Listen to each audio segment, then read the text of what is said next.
बिस्मिल्लाहिर्रहमानिर्रहीम। किताब शरीफ फ़ातिमत ज़हरा फ़िल क़ुरआन।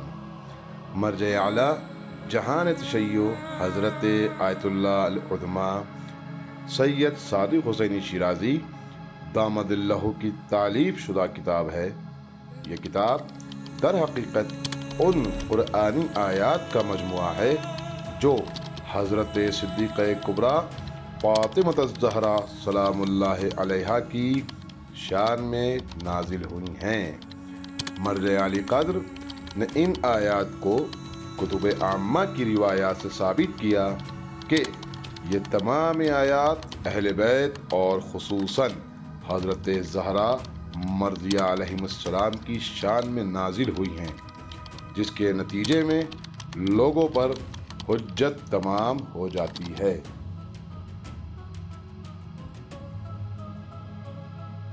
औज़ु बिल्लाहि मिनश्शैतानिर्रजीम। बिस्मिल्लाहिर्रहमानिर्रहीम। अल्हम्दुलिल्लाहि रब्बिल आलमीन वस्सलातु वस्सलामु अला सय्यिदिल अंबिया वल मुरसलीन व अला आलिहि तय्यबीन अत्ताहिरीन। अम्मा बादो फ़क़द क़ाल अल्लाहु सुब्हानहु व तआला फ़ी किताबिहिल मजीद। बिस्मिल्लाहिर्रहमानिर्रहीम। इहदिनस सिरातल मुस्तक़ीम सिरातल्लज़ीना अनअमता अलैहिम। सदक़ल्लाहुल अलीयुल अज़ीम।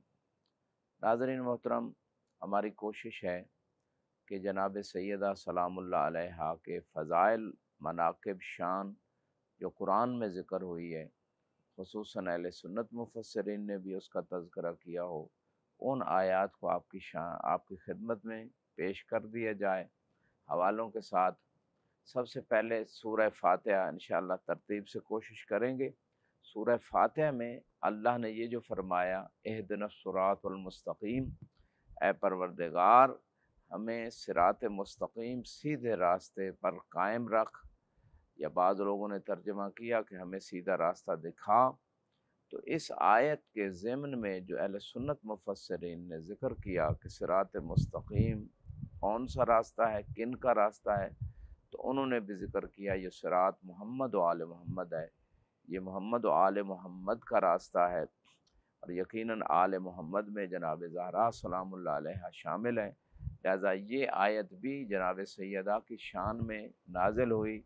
इस हवाले से सबसे पहले आपकी खिदमत में यहाँ पे अहले सुन्नत आलिम दीन हाफिज़ कबीर हाकिम हस्कानी हनफी आलिम दीन हैं, और ये पाँचवीं सदी के आलिम दीन है। अपनी किताब शवाहिद तंजील में लिखते हैं, पर वो लिखते हैं सनद के ज़िक्र के बाद अबी बुरैदा से, इहदिनस सिरातल मुस्तक़ीम काला सिरात मोहम्मद व आलिही, जिल्द नंबर 1 सफ़ा 57-58 पे, कि ये मोहम्मद व आले मोहम्मद का रास्ता, इस रास्ते पे कायम रहने या इस रास्ते को देखने की जो दुआ कुरान में मौजूद है, उस रास्ते की बात खुदा फरमा रहा है कि जब भी ये सूरत पढ़ें, जब भी इसको नमाज में पढ़ें, तो ये दुआ करें कि हमें मोहम्मद व आले मोहम्मद के रास्ते पे बाकी रख, या उस रास्ते को दिखा।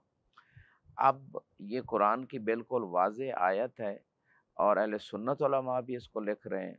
अब भी अगर कोई मोहम्मद व आले मोहम्मद के रास्ते को छोड़ देता है, या उनसे दीन नहीं लेता, या उनकी तालीमात को नहीं अपनाता, वो जितना मर्ज़ी दुआ करता रहे, जब उसने उस रास्ते पे चलना नहीं है जो मोहम्मद व आले मोहम्मद का रास्ता है, तो यकीनन फिर फ़कत ज़बान का लकलका होगा, अमली तौर पे उसको अंजाम नहीं दिया जाएगा। यहाँ पे एक और रिवायत भी आपकी खिदमत में, शवाहिद तंजील सफ़ा 57-58 जिल्द नंबर 1 पे, कि इब्न अब्बास ने इसी आयत के ज़िमन में रिवायत की है, यक़ूल क़ूलू माशरल इबाद इहदिना इला हुब्बिन नबी व अहले बैतिही। ऐ अल्लाह के बंदो, ये कहो, अल्लाह से दुआ करो, इहदिनस सिरातल मुस्तक़ीम, कि हमें नबी और आले नबी की मोहब्बत पर कायम रख।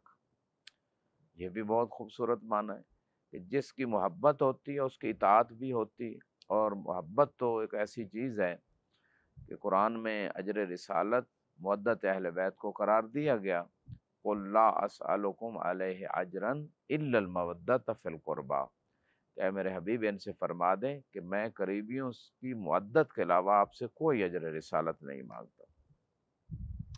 یہاں پہ ایک اور کتاب ہے رشفت الصادی صفحہ 25 پہ، علامہ شافعی ابو بکر الحضرمی اپنی اس کتاب میں لکھتے ہیں صراط الذین انعمت علیہم، پروردگار ہمیں ان کے راستے پہ قائم رکھ جن پر تو نے انعام کیا ہے۔ یہ کون لوگ ہیں جن پہ انعام کیا ہے؟ یہ عالم دین لکھتے ہیں ہم آل رسول اللہ صلی اللہ علیہ وآلہ، یہ شافعی عالم دین لکھتے ہیں اپنی کتاب میں کہ جن لوگوں پہ اللہ کا انعام ہوا ہے وہ آل رسول ہیں، اور آل رسول میں جناب فاطمہ سلام اللہ علیہا شامل ہیں۔ لہٰذا جن لوگوں کے راستے پہ چلنے کا خدا نے حکم دیا اور دعا مانگنے کا حکم دیا اور جن پہ انعام ہوا وہ آل محمد ہے، اور انہی میں جناب زہرا سلام اللہ علیہا ہے۔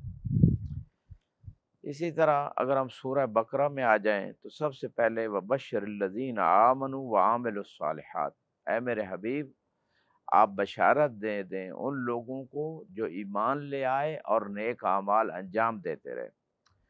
اور اسی طرح بہت ساری اور آیات ہیں، اور اسی میں ان لہم جنات تجری من تحت الانہار، جو ایمان لے آئے اور نیک اعمال انجام دیتے رہے ان کے لیے ایسی جنتیں ہیں جن کے نیچے نہریں بہتی ہیں۔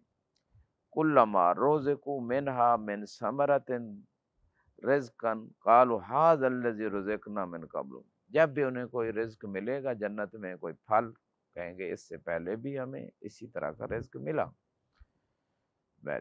تو یہ اسی آیت کے ضمن میں علامہ ایک حنفی عالم دین ہے حافظ عبید اللہ المعروف بالحاکم الحسقانی، ابن عباس سے اپنی کتاب جلد نمبر 1 صفحہ شواہد التنزیل صفحہ 74 پہ روایت نقل کرتے ہیں، مما نزل من القرآن خاصۃ فی رسول اللہ وعلی واہل بیتہ من سورۃ البقرہ وبشر الذین آمنوا، کہ اللہ سبحانہ و تعالیٰ نے رسول اللہ کی شان میں، مولا علی کی شان میں اور آل رسول کی شان میں سورہ بقرہ سے جو آیتیں نازل کی انہی میں سے ایک آیت یہ بھی ہے کہ ایمان والوں کو آپ بشارت دے دیں، یعنی ان ایمان والوں میں سب سے ابرز مصداق جو ہے وہ مولا علی اور باقی اہل بیت النبی ہے صلی اللہ علیہ وآلہ وسلم۔ اسی طرح ہم اگر بات کریں ایک اور آیت سورہ بقرہ کی 37 نمبر آیت ہے، فَتَلَقَّى آدَمُ مِن رَبِّهِ كَلِمَاتٍ فَتَابَ عَلَيْهِ إِنَّهُ هُوَ التَّوَّابُ الرَّحِيمُ، کہ آدم علیہ السلام اپنے رب سے انہیں کچھ کلمات ملے اور آدم علیہ السلام کی ان کلمات کے صدقے میں توبہ قبول ہوئی، اور بے شک وہ توبہ قبول کرنے والا ہے۔